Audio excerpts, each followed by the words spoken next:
So at ELO, essentially what we're able to do is take those rare things in nature Hmm.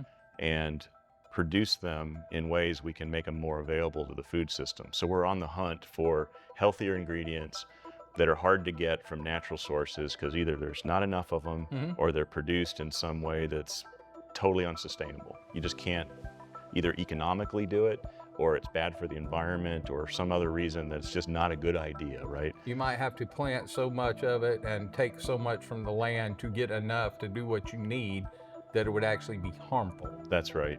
But yet those ingredients would be amazing if we can make them more available.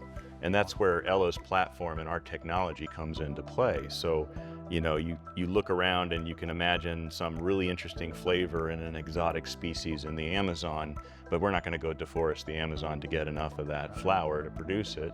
Or something that helps your gut, a bioactive that shows up in a plant that we'd want to use more in our food, but it comes in tiny, tiny amounts in these plants it grows in. Or in our case, we've been looking at this sweetener, which originally comes from this fruit in China, but it's really expensive and it's hard to produce. You have to hand pollinate every single flower to make the fruit, and as soon as you pick it, it spoils. And so they almost have to freeze the harvest and get it to the Chinese factories to process it to make monk fruit sweeteners that we want here in our markets. So not surprisingly, food companies don't use a lot of it. It's too expensive. We need to make sure our food is affordable. We're looking for ways now we can produce an identical version of that monk fruit sweetener that you would get from China.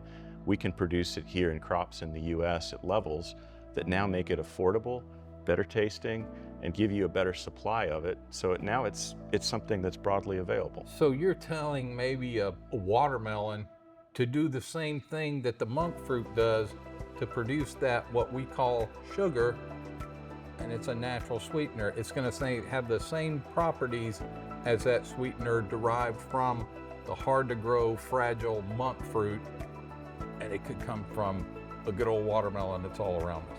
Right, exactly. And it's 300 times sweeter than sugar, has 0 calories, and so now we can put it in foods to help reduce excess sugars in our diet, which we think is one of the most impactful things we can do to help human health.